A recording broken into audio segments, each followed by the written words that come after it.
자, 보시면 우리 지난주 다 못했죠? 프린트 부분. 지난주 프린트를 보셔야 돼요. 지난주 프린트 부분. 32번. 지난주 프린트에 있는 겁니다. 32번 문제는. 그래서 32번 문제. 지난주 했던 거 기억나셔야 되는데 내용이 어쨌든 32번 문제. 국토계획 및 이용에 관한 법령상 개발행위 허가에 관한 설명으로 옳은 겁니다. 지난 시간에 설명했던 이론 기억하시고 이 내용 설명하려고 하면 이 이론 기억도 하나 하셔야 됩니다. 이게 뭐냐면 개발 행위에 따른 공공시설에 대한 기속 주체인데 아무 고민하지 마시고 우리가 새로 설치되는 공공시설 있죠. 그 공공시설을 개발 행위를 허가를 받은 자가 행정청일 수도 있고 행정청이 아닌 자일 수도 있죠. 행정청인 경우 비행정청인 경우 두 가지입니다. 뭐 두 개밖에 없어요.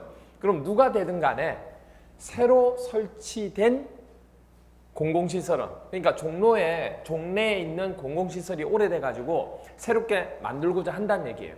그럼 그걸 대체하고자 하는 새롭게 만드는 공공시설이 있겠죠. 기존 공공시설에 대체되는 공공시설을 만든다는 얘기예요. 누가 만드는 거예요? 행정청이나 비행정청이 만들죠.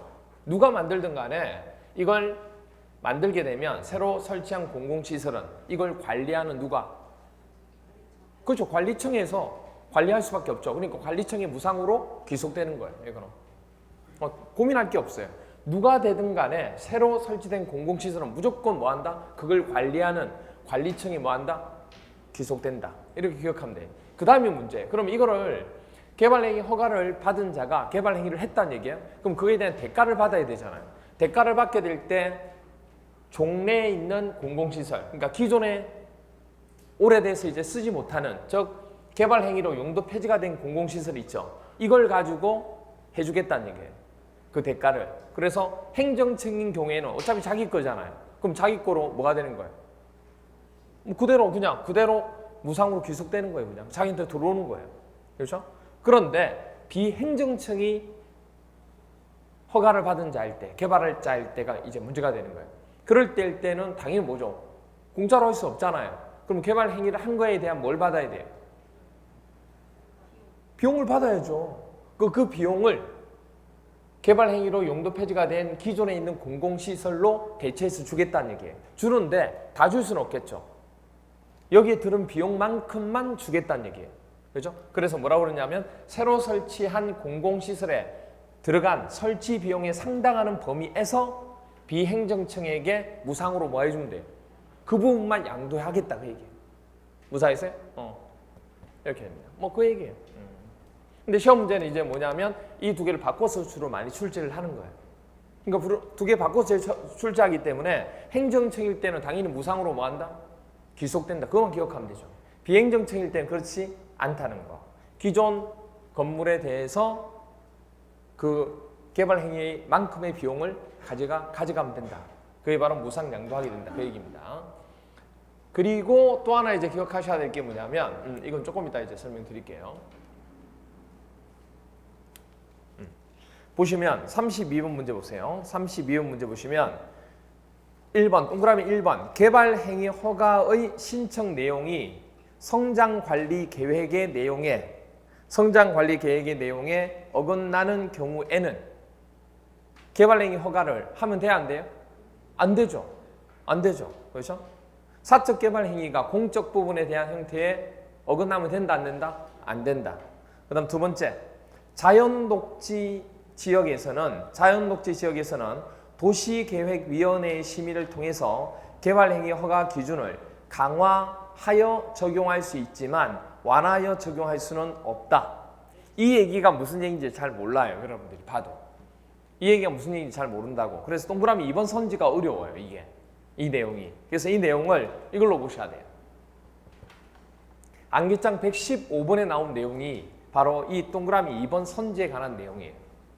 보시면 개발행위 허가의 기준은 지역의 특성, 지역의 개발 상황, 기반시설의 현황 등을 고려하여 크게 세 가지로 구분합니다.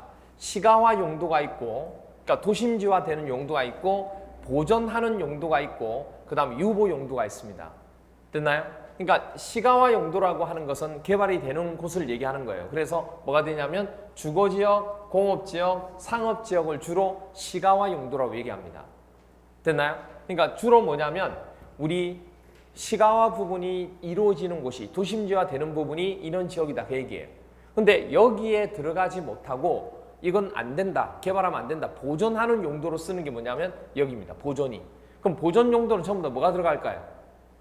용도 중에 보존이라는 용도가 들어가겠죠. 그럼 이거는 도시계획위원회의 심의를 통해서 개발행위 허가를 기준을 강화하는 겁니까? 완화하는 겁니까? 강화할 수밖에 없죠. 강화 또는 완화가 아니에요. 강화할 수밖에 없는 거예요. 그러면 이 말은 없지만 시가화 용도는 도시계획 심의를 통해서 개발행위 허가 기준을 완화할까요? 강화할까요? 이거는 시가화 용도는 완화해야 개발을 하죠. 이거는 전부 다 완화하는 기준이에요. 어떻게 보면 그런 말은 없지만 그러면 보존이라고 하는 것은 말 그대로 강화하는 건데 그러면 이것도 아니고 이것도 아닌 중간 성격이 유보 정도죠. 유보 용도라고 하는 것은 도시계획위원회 심의를 통해서 개발행위 기준을 뭐 할 수도 있고 그렇죠. 보존의 성격을 가지면 강화할 수도 있고 그 다음에 시가 용도의 어떤 개념을 가지면 뭐 할 수 있어요? 완화하여 적용할 수 있는 지역을 얘기하는 겁니다. 그럼 어떤 지역을 이런 지역이라고 얘기하느냐? 중간의 성격을 가지는 것. 그럼 이게 아닌 것 중에서는 녹지 지역이 있겠죠. 녹지 지역도 무슨 녹지는? 보존 녹지는 여기 가겠죠.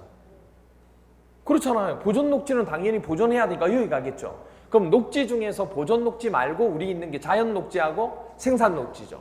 그럼 자연 녹지는 무조건 개발이죠. 그럼 여기 유보 용도에 들어갈 거고 그럼 생산 녹지가 나올 거란 얘기예요. 생산 녹지가 이제 보존이냐 유보냐 그게 문제가 되는 거예요. 그게 제일 힘든 거예요. 생산이. 생산 녹지는 조심하셔야 될 게 뭐냐면 유보 용도로 들어가지 않고 어디에 들어가느냐? 보존 용도로 들어가요. 그래서 보시면 여기서 생산 녹지가 없어요. 이게 좀 애매하죠. 왜? 생산이라고 하는 것은 우리 개발로 봤잖아요. 그런데 여기서는 우리가 보존 용도로 들어가게 됩니다. 이거 하나만 조심하셔야 돼요. 이게 제일 애매한 게 보존 용도입니다. 그래서 보존 부분에 대한 용도 중에서 녹지 중에서 무슨 녹지만? 생산 녹지가 보존으로 들어간다는 거. 보존 녹지는 당연히 여기 들어가겠죠. 고민할 게 없어요. 그리고 그 다음에 관리라고 하는 부분은 유보 용도는 주로 뭘 얘기하는 거? 관리죠, 관리. 유보라고 그러면 여기 가기도 그렇고 여기 가기도 그런 게 관리지역이잖아요. 그러니까 관리지역은 다 여기 유보 용도로 들어간다고 생각하면 돼요. 근데 무슨 관리만? 보존 관리만 보존으로 가는 거예요. 되나요? 그러니까 여기는 자연 녹지 들어가고 생산 관리 들어가고 또 무슨 관리? 계획 관리가 여기 들어가는 거예요. 보존 관리는 당연히 보존에 들어가야 되고. 그래서 여기 세 가지 부분은 강화 또는 완화가 된. 그래서 지금 동그라미 2번이 뭐냐면 무슨 녹지예요? 자연 녹지 지역은 강화할 수도 있고 완화. 그래 이 내용을 알아야 이 선지가 이해가 된다고. 안 그러면 이해가 안 돼요 이게. 이건 못 외워요. 이걸 외울 수가 없다고.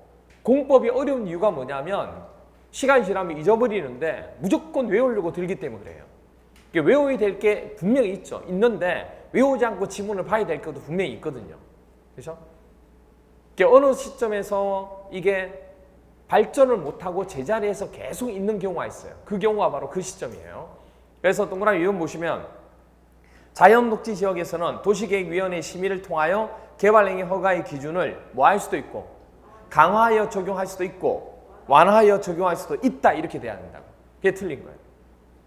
그런데 여기 보시면 이제 그 용도하고 똑같은 게 바로 생산관리하고 계획관리가 되는 거예요. 그런데 보존 용도라고 하는 것은 강화에 대해만 적용할 수 있기 때문에 보존자 들어가는 거 다 들어가야 돼요. 그럼 보존자 외에도 농림지역도 여기 들어가야 되겠죠. 개발하는 게 아니니까. 그래서 보존 녹지 여기 들어간 거 맞나요? 녹지 중에서. 그 다음 무슨 녹지 들어간다고 아까? 생산 녹지까지. 이게 조심하셔야 돼요. 이게 제일 조심하실 게 이거예요. 나머지는 보존에서 헷갈리는 게 보존만 들어가면 되니까 생산 녹지가 제일 헷갈려요. 그리고 보존 관리 지역, 그리고 뭐 농림 지역, 그리고 자연환경 보존 지역 이렇게 되죠. 나머지는 고민이 없어요. 나머지는 다 일반적인 건데 이 생산 녹지 때문에 제일 헷갈리는 거예요. 생산 녹지가 여기에만 딱 가져도 딱 편한데 우리가 외우기가. 근데 여기에 딱 들어가 있어요. 그것만 조심하시면 된다. 이 부분. 그렇게 되고 그 다음 동그라미 3번 건축물 건축에 대해 개발행위 허가를 받은 자가 건축을 완료하고 건축을 완료했대. 완료하고 그 건축물에 대해 건축법상 사용 승인을 받은 경우 건축법에서 사용 승인을 받으면 다시 준공허사 받을 필요는 없죠. 당연히 없죠. 없습니다. 그 다음에 4번 개발행위 허가권자는 개발행위 허가를 받지 아니하고 개발행위를 하거나 허가 내용과 다르게 개발행위를 하는 자에 대해서는 그 토지의 원상 회복을 뭐 할 수 있다? 명할 수 있다. 여러분들이 우리가 이 기출 변형을 하면서 느끼셔야 될 게 뭐냐면 지문을 이 7, 8월 달에 이 작업을 안 해놓으시면 7, 8월 달에 그렇죠. 7, 8월 달. 그 7, 8월 달 맞죠? 7, 8월 달에 이걸 안 해놓으시면 앞으로 이 지문을 잡을 시간도 없을 뿐더러 앞으로 잡을 그 상황도 없어요. 이거 하실 때 꼼꼼하게 뭐냐면 이 문장을 보고 내가 답을 찾는 연습을 하셔야 돼요. 어디가 틀렸고 어디가 맞는다는 연습을 생각하는 연습을 하셔야 된다고. 그래야 잘 있게 돼요. 진짜. 딱 4번 얘기는 딱 봐도 우리가 맞출 수 있는 거예요. 5번 딱 보는 순간에 환경오염 방지, 위해 방지, 조건부죠. 그렇죠? 조건 얘기해 주세요. 앞자 따서 조경 위해 환기, 그렇죠? 조경 위해 환기라는 조건으로 우리가 허가할 수 있다 없다? 있다. 그래서 환경오염 방지, 위해 방지 등을 위해서 필요한 경우 국가나 지방자치단체가 시행하는 개발 행위에 대해서 이행 보증금을 예치하게 할 수 있다. 여러분들 누가 나왔어요? 원래는 예치하는 거 맞죠? 근데 국가나 지방자치단체는 예치할 필요가 없죠. 국가나 지방자치가 아닌 자가 하려고 할 때는 예치해야죠. 그 다음 6번 도시군 계획 사업으로 공유 수면을 매립하는 경우 여러분들 공유 수면을 매립할 경우에는 허가 받아야 돼? 안 받아야 돼요? 공유 수면을 매립할 때 허가 받아야 돼? 안 받아야 돼요? 허가 안 받아요? 개발 행위 아니에요? 허가 받아야죠. 허가 받아야죠. 개발 행위잖아요. 공유 수면이 매립하는 게 건축물의 건축하고 똑같은 거잖아요. 우리가. 그래서 공유 수면 매립부분 들어간다고 얘기했잖아요. 토지 형질 변동되고 그렇잖아요. 그래서 당연히 어디에 속하는 거예요? 건공물 토토토에 속하는 거잖아요. 이게. 그런데 이게 뭐로 무슨 사업으로? 도시군 계획 사업으로 이루어지기 때문에 허가를 받을 필요가 없다고 하는 겁니다. 무사하세요? 문장을 씹어 드셔야 돼요. 그냥 뭐 대충 어설프게 뭐 이렇게 체크하고 넘어 그러면 안 돼요. 문장을 씹어 드셔야 돼요. 이 부분을.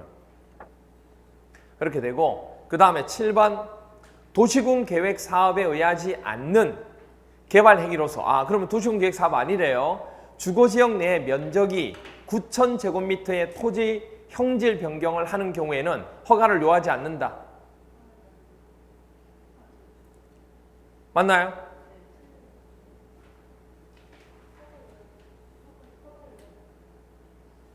토지의 형질 변경을 하는 경우 허가를 요하죠. 토지의 형질 변경하는 경우는 허가를 요하는 거죠. 그리고 또 규모가 주거지역일 때 규모가 허가 기준이 있었죠. 허가 기준 뭐였어요? 1만 주자 상생해봐. 주자나 주 1만 주자 1만이에요. 1만 주거는 1만이에요. 주자 상생해봐. 그러면 기억하셔야 될 게 뭐냐면 1만 제곱미터 미만에 속하면 기억나세요? 우리 개발 행위 부분에 있어서 사적 개발 행위는 공적 개발 행위 부분에 뭐 하면 안 돼? 지장을 주면 안 되죠. 그래서 규모를 크게 하는 게 아니고 최대 이거를 넘었으면 안 된다 해서 얼마 미만으로 제한했던 거 기억나요? 조심하실 게 조금 있다가 이제 도시개발법을 할 건데 개발법 할 때는 미만이에요? 이상이에요? 이상이죠. 이 정도 이상 돼야 개발할 수 있는 구역으로 지정할 수 있는 거예요. 무슨 말이세요? 근데 이거는 사적 개발에 대해서 얘기하는 거기 때문에 공적 개발을 해나가는 부분에 지장을 주면 안 돼요. 그래서 미만으로 제한을 하는 거예요. 그럼 주거지역은 1만 제곱미터 미만이면 허가 기준이 해당되는 거예요. 그러니까 당연히 지금 얼마니까? 9,000이니까 1만 제곱미터 미만에 속하잖아요. 그럼 허가 기준에 해당돼야 안 해요? 해당되는 거잖아요. 허가를 해줄 수 있는 거잖아요. 이게 만약에 1만을 넘었었다. 그럼 허가 자체를 할 필요가 없는 거예요. 허가 자체가 안 된다. 허가 기준이 안 되기 때문에. 무슨 말 이해가 돼요? 그 얘기예요. 그래서 구천이기 때문에 1만 제곱미터 미만이면 허가 기준에 속하기 때문에 이런 면적 규모의 토지를 형질 변경을 하는 경우에는 허가를 요하지 않는 게 아니고 허가를 받아야죠. 허가 받아야죠. 그 다음 8번. 지구 단위 계획구역 외의 지역에서 채취 면적 250제곱미터 이하인 토지에서의 부피 500세제곱미터 이하의 토속 채취 행위는 개발 행위 허가를 요하지 아니한다. 맞죠? 9번. 허가가 필요한 개발 행위라도 용도 지역이 지정되지 아니한 지역에서는 허가를 받지 않아도 된다. 여러분, 허가가 필요한 개발 행위라도 허가가 필요한 곳이래요. 허가가 필요한 개발 행위랍니다. 그런데 그 지역이 용도 지역이 지정이 안 된 지역에 해당된대요. 그럼 허가 받을 필요가 없나요? 받아야 돼, 안 받아야 돼요? 어떻게 받아요? 지금 용도가 없는데? 그러니까 미지정이죠, 지금. 그럼 뭘 어떻게 해야 돼요? 뭘로 해야 돼, 그러면? 그러니까 자연환경 보존지역으로 보고 하는 거예요. 무사히세요? 그러니까 지역이 안 정해져 있다고 해서 안 하면 안 된다고요. 오늘 오늘 공부할 범위가 안 정해졌다고 해서 공부 안 하면 안 된다고. 무사히? 공부할 범위가 안 정해져 있으면 원래 하던 루틴대로 하면 돼요. 그러니까 뭐죠? 오늘 공부할 없네? 수업이 오늘 없네? 수업이 없다고 해서 공부 안 하면 안 된다고. 그렇죠? 그래서 나와 있듯이 우리가 뭘로 보면 된다고요? 자율환경 보존지역으로 보고 허가를 받아야 됩니다. 10번. 개발행위 허가의 대상인 토지가 둘 이상의 용도지역에 걸쳐 있답니다. 걸치는 경우 개발행위 허가의 규모를 적용할 때는 가장 큰 규모의 용도지역에 대한 규정을 적용한다. 여러분들, 개발행위에 대해서는요, 걸치는 거 전혀 상관없습니다. 개발행위에 대해서 걸칠 때 뭐 큰 거하고 작은 거하고 그런 거 없어요. 그냥 개발행위를 하면 그 해당되는 개발행위가 이루어지는 지역 있죠? 그 지역 각각에 대해서 그냥 그 규모에 맞도록 하면 돼요. 그냥. 그 중에 큰 거 그런 거 안 해요. 그렇죠? 걸치고 있든 뭐 하든 간에 상관없습니다. 걸치는 규정 자체가 없어요. 그럼 어떻게 하면 돼요? 각각 규모를 적용할 때는 해당되는 지역에 해당되는 각각에 대해서 하면 돼요. 무슨 얘기냐면 걸치는 경우가 오른쪽은 예를 들어서 주거지역이고 왼쪽은 공업지역이란 얘기예요. 그럼 규모가 다르죠. 개발 규모가 다르잖아요. 주거지역은 얼마고 1만 제곱미터 미만이고 공업은 3만 제곱미터 미만에 해당되죠. 그럼 그 각각에 대해서 적용하면 된다고. 그 얘기예요. 그러니까 뭐 걸치더라도 뭐 그런 거 고민 안 해도 돼요. 이거 개발 행위는. 이렇게 됩니다. 11번. 개발 행위 허가를 받은 자가 행정층이 아니랍니다. 개발 행위로 용도가 폐지되는 공공시설은 개발 행위 허가를 받은 자에게 전부 무상으로 기속된다. 개발 행위로 용도가 폐지된 공공시설은 어떻게 돼요? 이거는 행정층이 아닌 자가 아니고 행정층인 자에 대한 설명이죠. 그렇죠? 개발행위 허가를 받은 자에게 전부 무상으로 기속되는 것은. 그 다음에 12번. 개발행위 허가를 받은 자가 행정층인 경우 그가 기존의 공공시설에 대체되는 공공시설을 설치하면 기존의 공공시설은 대체되는 공공시설 설치 비용에 상당하는 범위 안에서 개발행위 허가를 받은 자에게 무상으로 양도할 수 있다. 이거는 비행정층일 때죠. 그러니까 동그라미 11번하고 동그라미 12번에 두 개를 뭐 해놓은 거예요? 바꿔놓은 거예요. 주어를 바꿔놓은 거예요. 그 얘기입니다. 이렇게 되고 그 다음에 33번입니다. 33번은 국토계획 및 이용에 관한 법령상 개발행위 허가 제한에 관한 설명으로 옳은 겁니다. 제한에 관한 설명으로 옳은 거. 1번. 제한하고자 하는 자가 국장인 경우에는 관할 시장 군수 의견을 청취를 요하지 않는다. 맞아요? 틀려요? 틀려요? 왜요? 시장 군수 의견 청취 요하지 않는다. 국장이니까 시도지사나 대도시장 의견을 들어야 되는 거 아니에요? 그런 거 아니에요?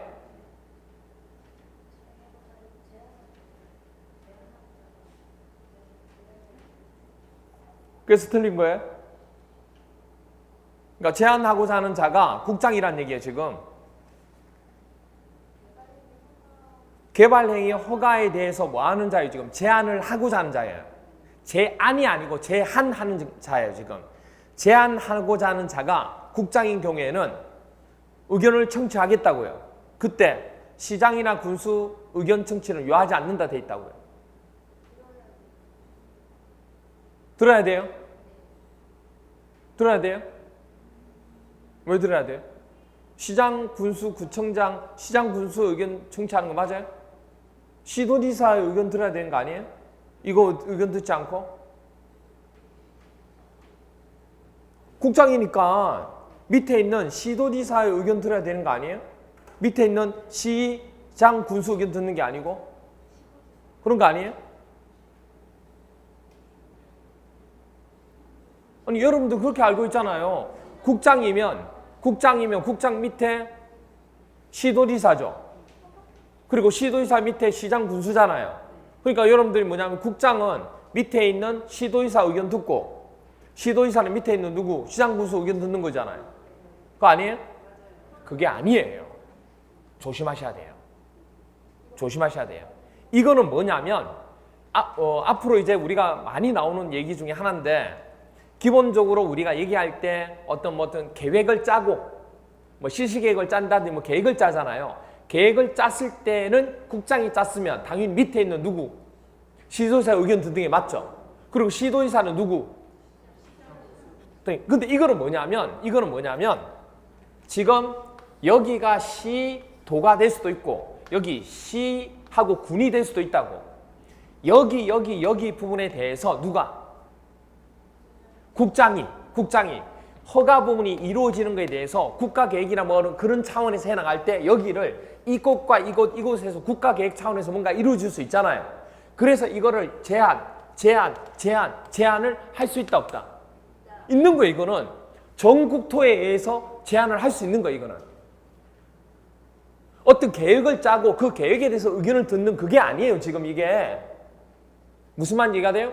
어떤 계획을 짜면은 그 계획에 대해서는 밑에 사람의 의견을 듣고 이 사람이 계획을 짰으면 밑에 사람 의견 듣는 게 맞죠. 이 사람이 지정을 했다. 지정권자 밑에 있는 사람 듣고 이 사람이 지정권자다. 그럼 밑에 있는 사람 의견 듣는 게 맞죠.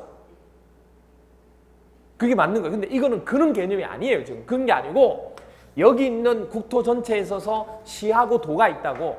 그리고 여기 도 밑에 뭐죠? 시하고 군이 있다고. 여기에 개발을 하려고 하는데 국가계획 차원에서 여기를 제한할 필요가 있고 국가계획 차원에서 여기를 제한할 필요가 있다고.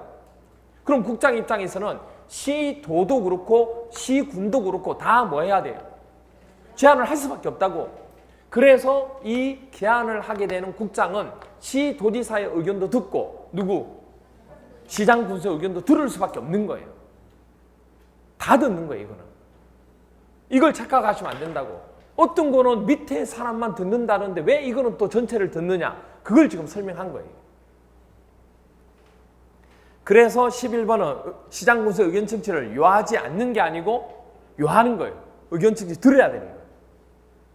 이게 틀린 거예요. 1번이. 2번. 제한하고자 하는 자가 국장인 경우에는 중앙도시계획위원회의 심의를 거쳐야 돼, 안 거쳐야 돼요? 항상 뭔가를 제안할 때는 국장이 전문적인 지식이 없어요. 그럼 당연히 누구 의견 들어야 돼요? 전문가 의견 들어야죠. 그렇죠? 그래서 국장이니까 중앙이 나왔잖아요. 3번. 제한 기간을 연장하는 경우에는 중앙도시계획위원회 심의를 거쳐야 한다. 여러분들 개발행위 허가 부분에 있어서 우리 제한하는 거 있었잖아요. 그때 연장하는 경우 있었죠. 연장하는 경우. 연장할 때는 심의 걸쳤나요? 연장할 때는 심의 없이 가능하다고 얘기했잖아요. 그렇죠? 연장할 때는 심의 없이 가능하다고 그랬습니다. 이게 3번도 틀렸죠. 심의를 거치지 않는다는 거. 4번. 지구 단위 계획구역으로 지정된 지역은 제한 기간의 연장이 가능하다. 맞아요? 우리 이거 뭐는 녹지 개발은 몇 년? 3년. 행위허가 부분에 대해 제한하는 게 3년. 지기도 3년에다가 플러스 연장해서 2년, 5년이었죠. 최장. 그러면 지기도는 지가 뭐였어요? 지구 단위 계획. 기는요? 기반시설. 그렇죠? 기반시설. 도는 도시군 계획 해당되는 거. 그렇죠? 뭐 그런 거 있어요. 그래서 보시면 나와 있는 것 중에 하나가 4번이 맞는 얘기죠. 연장하는 거 맞습니다. 5번 녹지 지역으로 수목이 집단적으로 녹지 개발이네요. 녹지 개발 맞죠? 녹지 지역으로 수목이 집단적으로 생육하고 있어 보존할 필요가 있는 지역은 제한 기간이 연장이 가능해요, 불가능해요? 불가능하죠. 녹지 개발은 연장돼요, 안 돼요? 안 돼요. 안 돼요. 그 다음에 6번 녹지 지역이나 계획관리 지역으로서 수목이 집단적으로 자라고 있거나 조수류 등이 집단적으로 서식하고 있는 지역 또는 우량농지 등으로 보존할 필요가 있는 지역은 최장 몇 년이에요? 3년이죠. 3년. 3년간 개발행위 허가를 제한할 수 있는 지역이다. 맞죠? 네, 그게 틀렸습니다. 6번도 틀렸고. 7번 개발행위로 인해서 주변의 환경, 경관, 미관, 문화재 등이 크게 오염되거나 손상될 우려가 있는 지역. 이게 바로 녹지 개발이죠. 개발행위. 이것도 몇 년? 3년. 녹지 개발 3년. 4번 도시군 관리계획을 수립하고 있는 지역으로서 그 도시군 관리계획이 결정될 경우 용도지역이나 용도지구 또는 용도구역의 변경이 예상되고 그에 따른 개발행위 허가의 기준이 크게 달라질 거 예상되는 지역은 최장 몇 년? 5년이죠. 5년. 그렇죠? 이게 바로 지기도 할 때 도시군 관리계획. 그렇죠? 그 다음 9번. 그래서 8번 맞는 거예요. 9번 지구 단위 계획구역으로 지정된 지역은 최장 몇 년? 5년. 지기도 5년. 녹지 개발 3년. 지기도 5년. 이렇게 됩니다. 그것만 딱 알면 이런 문제 풀기가 너무 좋죠. 그냥 바로 답이 나오는 거죠. 고민할 것도 없다고 그랬어요. 34번.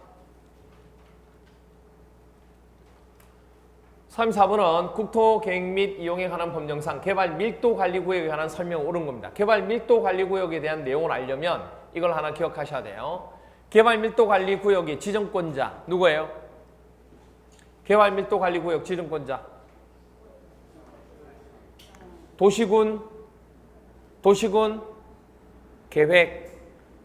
계획 관할구역장 얘기해 주세요. 특별시장, 광역시장, 특별자치시장, 특별자치도지사, 시장 군수. 됐나요? 네. 그 다음 개발밀도관리구역은 주로 주거, 공업, 상업지역에서 이루어지는 거 맞죠? 그래서 개발밀도가 높아야 낮아요? 개발이 너무 많이 되는 곳이잖아요. 그래서 밀도가 높죠? 그러니까 개발밀도가 워낙 높기 때문에 기반시설이 부족해요? 안 부족해요? 많이 부족하죠. 그래서 기반시설을 설치하려고 하는데 기존에 개발된 땅들이 있어서 그 땅을 건물을 뭐 해야 돼? 다 허물어야 되죠. 그러니까 기반시설 설치하기는 곤란하죠. 되게 곤란하죠. 그래서 기반시설 설치하기는 힘드니까 건폐율과 용적률을 가지고 뭐 해주겠자? 강화하자. 완화가 아니에요. 강화예요. 그러면 이 개발밀도관리구역은 개발하는 게 아니잖아요. 억제하는 거죠. 그러니까 주민의 의견은 청취할 수가 없는 거죠. 할 필요가 없는 거죠. 하지만 지방도시계획위원회에 뭐는 거쳐야 돼요? 시민은 거쳐야 돼요. 왜? 뭔가를 제한하고 구역을 정할 때는 전문가의 의견 그래야 돼요. 그래서 지방도시계획위원회에 심의를 거칩니다. 왜 지방이냐? 여기 보시면 알겠지만은 국장이 안 나오잖아요. 지정권자 국장이 안 나오잖아요. 그러니까 지방 심의하고 보통 심의를 하고 난 뒤에 지정 기준이 있고 그 지정 기준 부분 해서 하는데 보통 심의를 하고 있는데 승인을 받는데 승인 받아요? 안 받아요? 안 받습니다. 승인 없이 바로 뭐 하면 돼요? 고시하면 돼요. 그래서 개발밀도관리구역도 그렇고 조금 이따 나오는 기반시설 부담구역도 그렇고 우리가 심의를 하고 승인 없이 바로 고시합니다. 그러면 개발밀도관리구역을 지정할 때 지정 기준이 있어요? 없어요? 있죠. 기준은 누가 정해요? 국장이죠. 국장. 그럼 지정 기준으로 하면 기준 숫자 뭐하고 관계 있어요? 2하고 관계 있어요. 연 나오면 2년, 퍼센트 나오면 20% 이렇게 돼요.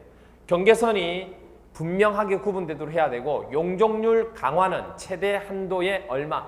반, 딱 반. 그렇죠? 되게 엄격하죠. 그러니까 50% 범위 안에서 결정하고 기반시설의 변화를 어떻게 해야 돼요? 주기적으로 즉시 하는 게 아니고 계속 주기적으로 검토해서 강화하든지 완화하든지 해제해야 된다. 그 얘기입니다.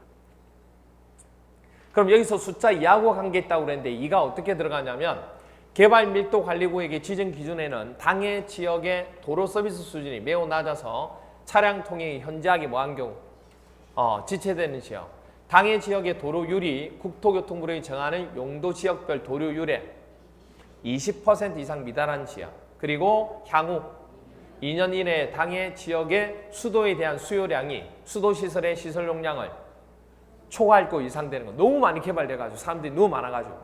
그리고 향후 2년 이내에 당해 지역의 하수방, 그러니까 수도는 쓰는 거잖아요. 우리가 사용하는 거죠. 그러면 사용했으면 뭐 해야 돼요? 버려야 되잖아요. 버리는 양이 또 많을 거란 얘기예요. 그래서 하수 발생량이 하수 시설의 시설 용량을 뭐 한다는 얘기예요? 초과한다는 얘기예요. 이게 다 기반시설이거든요. 이게 넘쳐나는 거예요, 지금. 다 그걸 할 수가 없는 거예요. 향후 몇 년? 2년 이내 당해 지역에 뭐가? 학생 수가 많았겠죠. 학교 수용 능력을 20% 이상 초과하는 거 예상되는 지역. 그럼 여기 보시면 전부 다 이하고 관계 있죠. 또 하나 기억하셔야 될 게 있어요. 뭐 기억하셔야 돼요? 개발밀도관리구역의 지정 기준이죠. 개발밀도관리구역이 안 나오고 뭐로 나와요? 기반시설 부담구역이 나와요. 그럼 여러분 못 찾아요. 왜? 똑같은 파트에 있기 때문에. 못 찾는다고. 이거 기반시설인가? 개발밀도인가? 그래서 기억하셔야 돼요. 개발밀도관리구역은 수 들어가요. 수도, 하수, 학생 수. 됐나요? 이렇게 하면 정말 간단하게 해결돼요. 됐나요? 그래서 개발밀도관리구역의 지정 기준은 뭐라고? 수. 됐나요? 수. 네. 됐죠?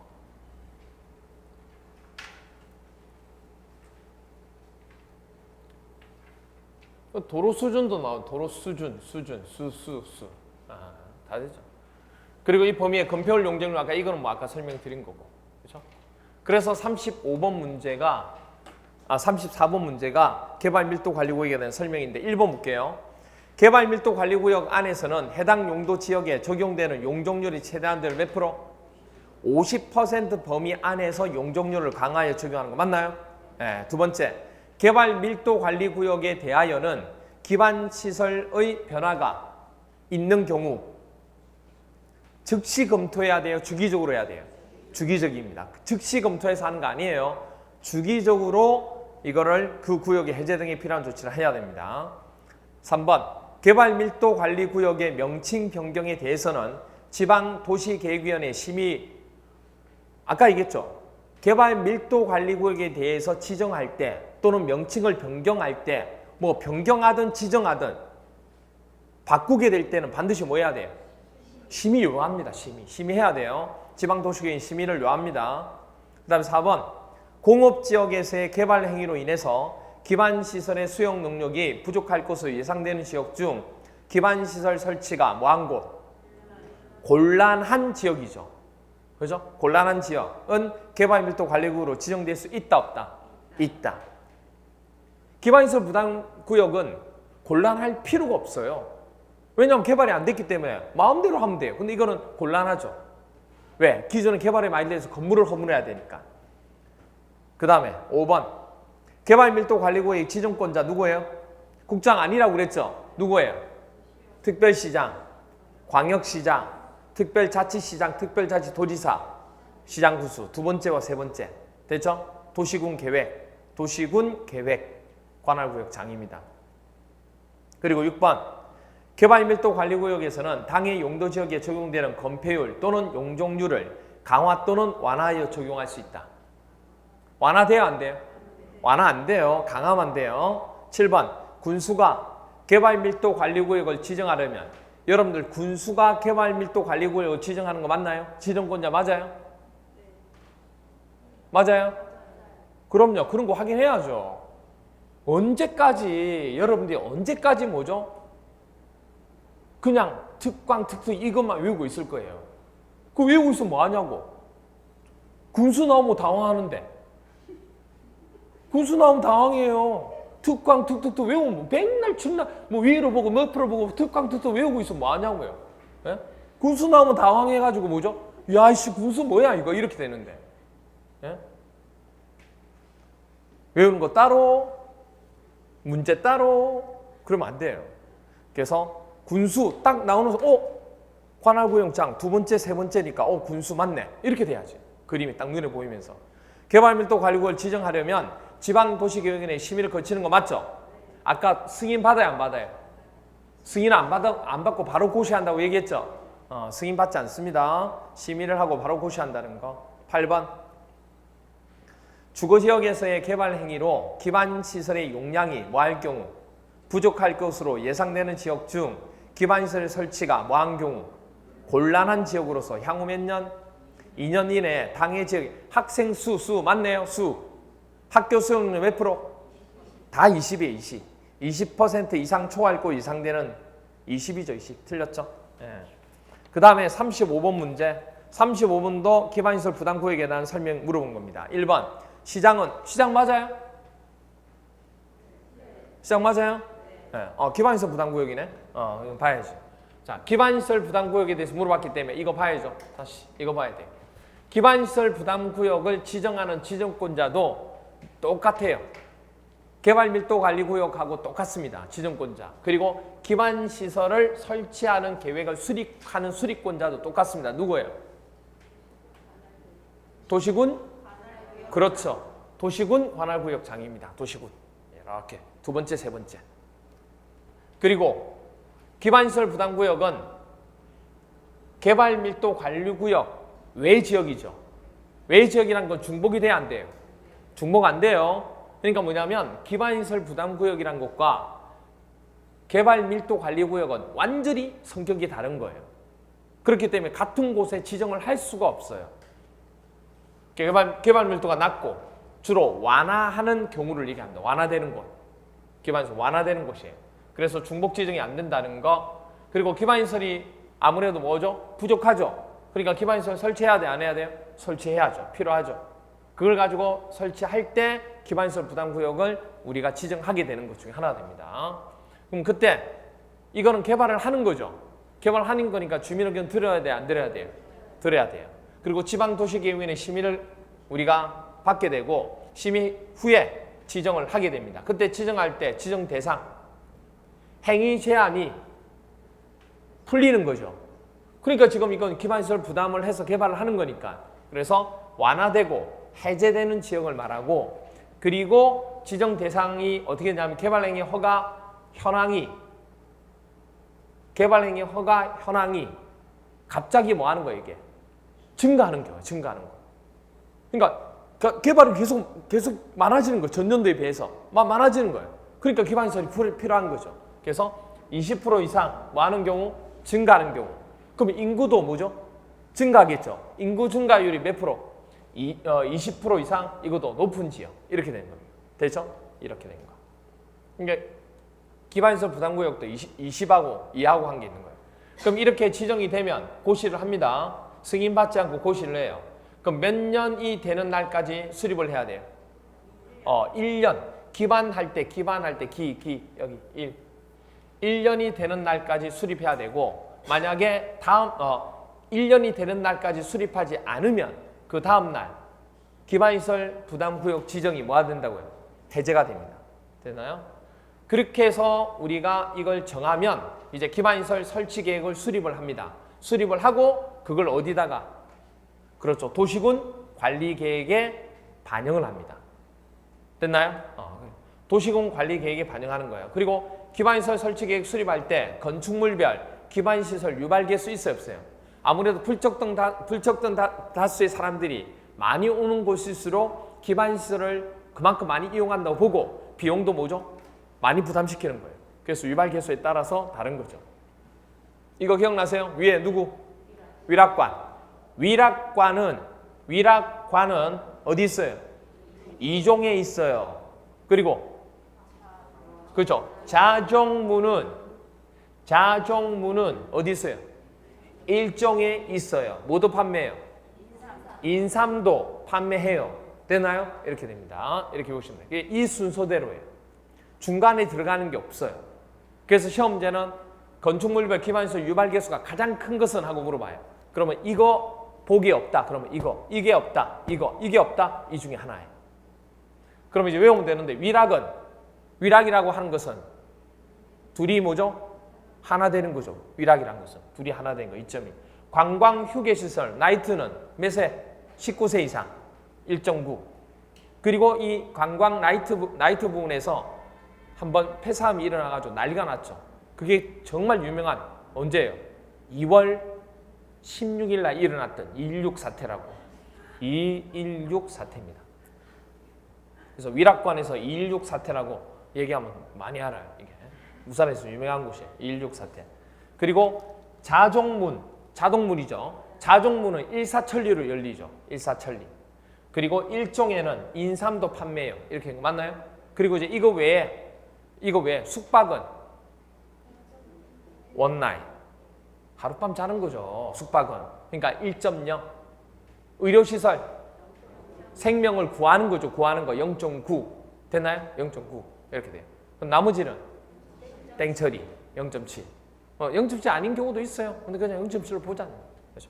이렇게 되죠? 이렇게 봅니다. 그리고 이제 기반시설 부담구역이란 개발 밀도 관리구역 외 지역으로서 개발로 인해서 도로, 공원, 녹지 등 대통령령으로 정하는 기반시설. 우리 기반시설 부담구역 할 때 기반시설이 다가 아니고 이것만 해당된다고 얘기했죠. 제 친구 누구? 공록수도 합해 학교 들어가려고 기반시설 부담금 낸다고 얘기했죠. 그래서 공록수도 합해 학교 들어가려고 대학은 아니에요. 그래서 공원, 녹지, 수도, 도로, 하수도, 폐기물 처리 및 재활용 시설, 학교, 대학은 아니에요. 설치가 필요한 지역을 대상으로 기반시설을 설치하거나 그에 필요한 용지를 확보하게 해서 특별시장, 광역시장, 특별자치시장, 특별자치도지사, 시장 또는 군수가 구시하는 구역을 말합니다. 그리고 기반시설 부담구역에서 기반시설 설치 비용에 부과 대상되는 행위가 건물을 조금만 지어도 그러면 기반시설 부담하느냐? 아니에요. 규모가 건축 행위는 얼마?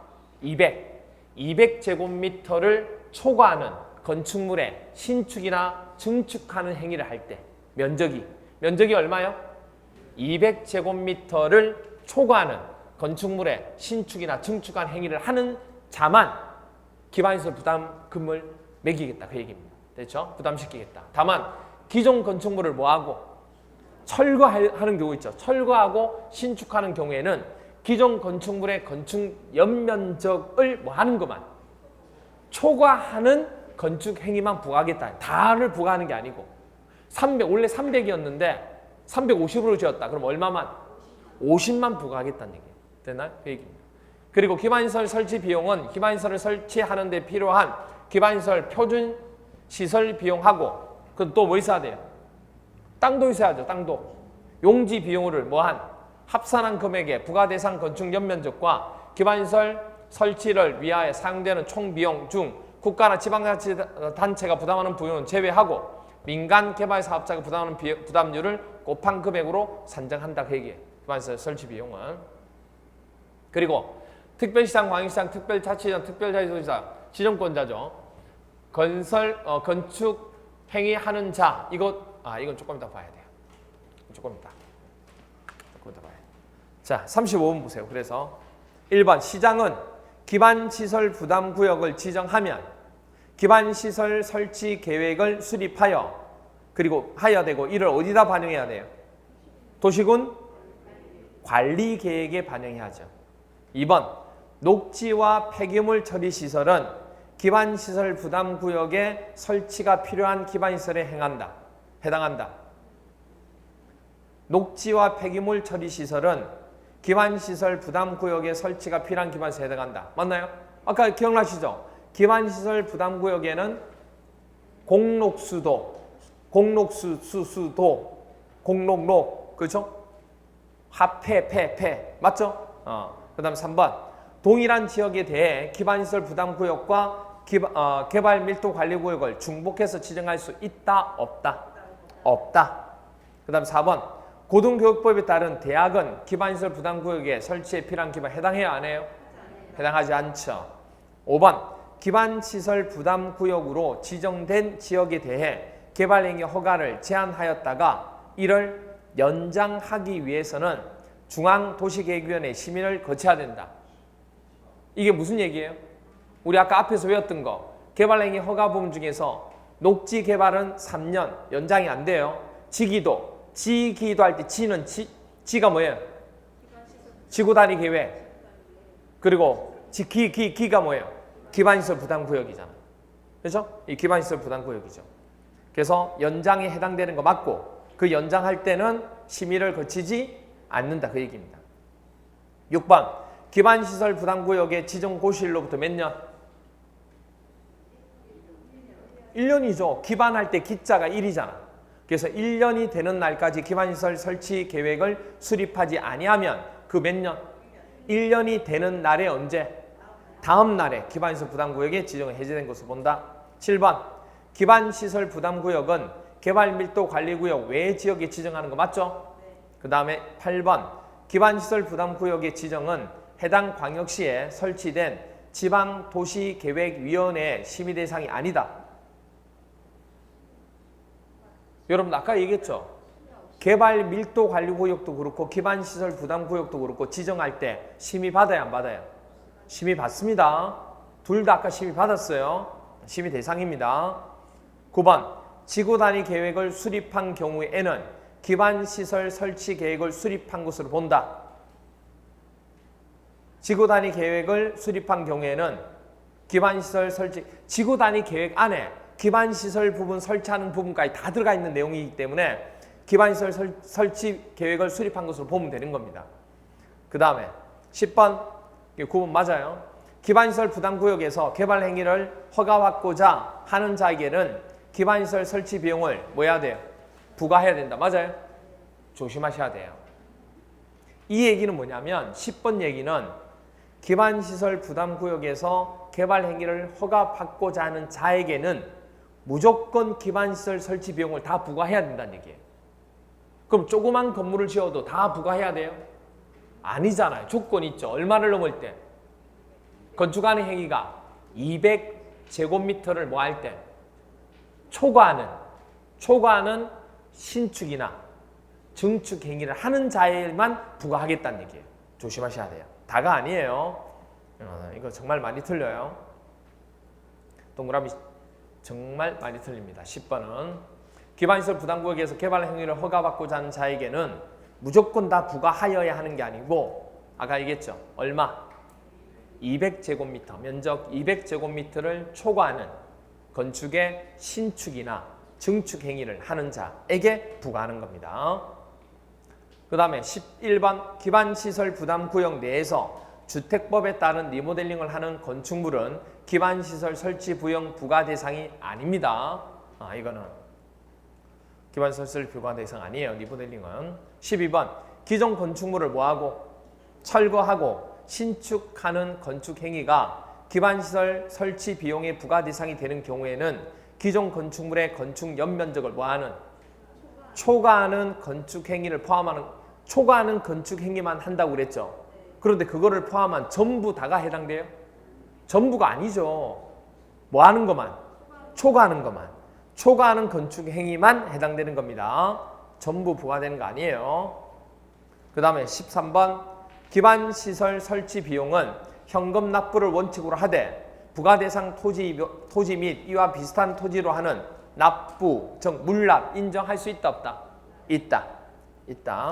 14번 기반시설 설치 비용 산정 시 기반시설을 설치하는 데 필요한 용지 비율도 아까 들어가요 안 들어가요? 들어가죠. 삽입된다. 제외되는 게 아니고 용지 비용도 들어간다는 거. 15번 기반시설 설치 비용의 관리 및 운영을 위해서 기반시설 부담구역별로 특별회계가 설치돼야 되는 거 맞습니다. 맞아요. 그 다음 16번 기반시설 설치 비용을 부과받은 납부 의무자는 이 문제가 어려워요. 이게 기반시설 설치 비용을 뭐한 자?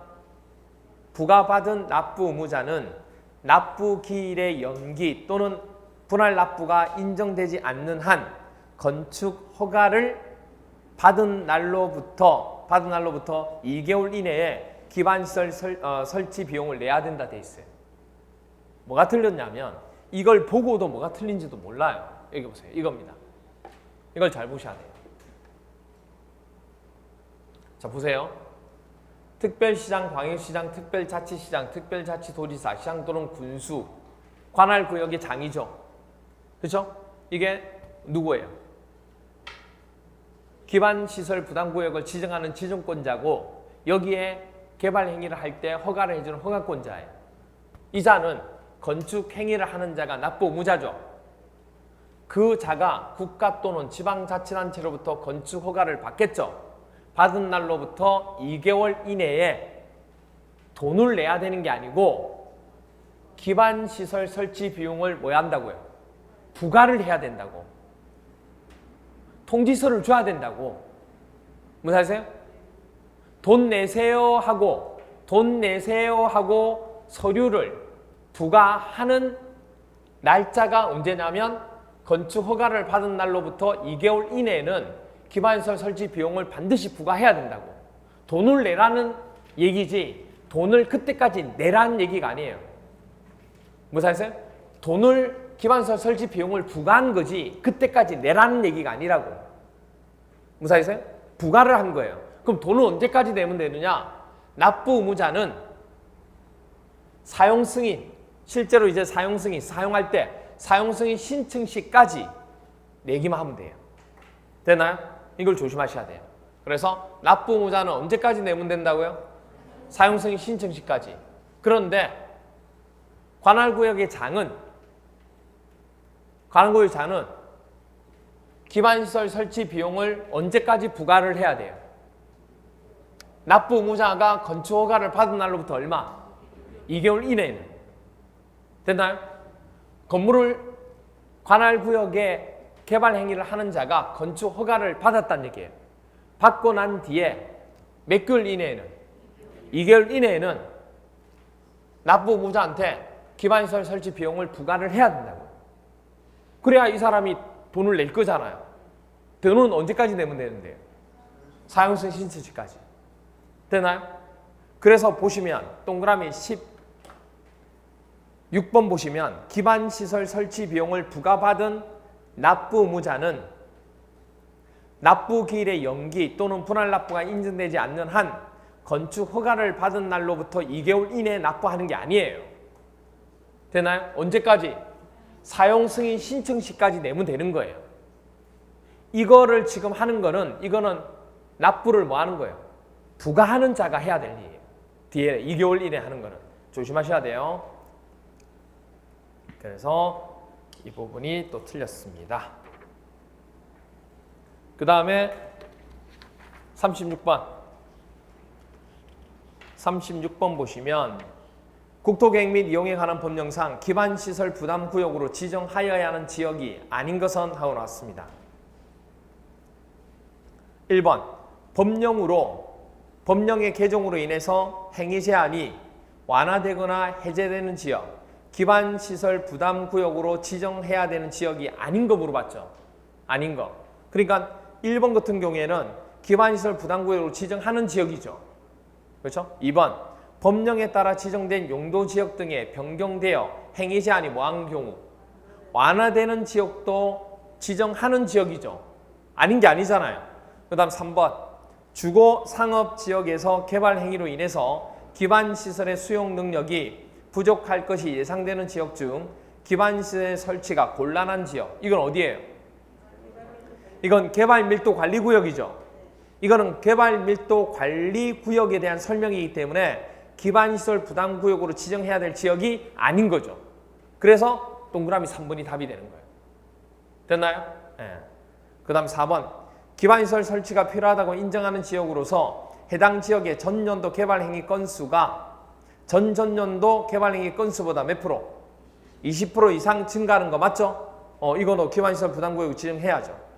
그 다음 5번 기반시설 설치가 필요하다고 인정하는 지역으로서 해당 지역의 전년도 인구 증가율이 그 지역이 속하는 특별시나 광역시, 특별자치시, 특별자치도, 시 또는 군의 전년도 인구 증가율보다 몇 프로? 20% 이상 높은 지역이면 기반시설 부담구역으로 지정해야 되는 거 맞죠? 그 다음 6번 시가와 조정구역에서 해제되어 개발 행위가 뭐한 곳? 집중되는 지역. 맞죠? 7번 계획관리지역에서 제3종 일반 주거지역으로 변경된 거. 완화된 거예요? 강화된 거예요? 완화된 거죠? 계획관리가 제3종 일반 주거로 된 거는 완화된 거예요. 그럼 완화된 거 맞죠? 그 다음 8번 주거지역에서 자연환경 보존지역으로 변경된 지역. 주거지역에서 자연환경 보존지역으로 갔어요? 완화예요? 강화예요? 강화죠. 강하니까 기반시설 부담구역으로 지정하면 안 되죠. 그래서 8번도 답이죠. 9번 전전년도 개발행위 건수가 100건이었답니다. 그럼 20% 뭐 해야 돼요? 증가해야 되죠. 그러면 100에 20% 하면 얼마예요? 120이죠. 120 이상이면 되는 거죠. 옆에 보니까 몇 건이래요? 130건. 오케이, 맞네요. 그 다음에 10번 전년도 인구 증가율이 5%인 시가 있답니다. 그 시에 속해 있는 지역. 여기 보세요. 내가 지금 주어가 되는 내가 A라는 지역이 있다고 보자고. A라는 지역이 어디에 속해 있냐면 전년도 인구 증가율이 5%인 시에 속해 있다고요. 내가. 됐나요? 그러면 그 속해 있는 시보다 전년도 인구율이 5%인 시보다도 내가 A라는 지역이 20% 이상 증가하면 이 A라는 지역은 기반시설 부담구역으로 지정할 수 있는 거예요. 됐나요? 그럼 20% 되려면 20% 뭐가 되는 거예요? 20% 높으면 되죠. 그럼 20% 높으면 되니까 5%에다가 20% 더하면 되죠. 그럼 얼마 돼야 돼요? 25%. 그럼 25% 이상이 됐잖아 지금. 30%니까. 그러면 이거는 기반시설 부담구역으로 지정하면 되죠. 되나요? 그 얘기를 하는 거예요. 그 다음 37번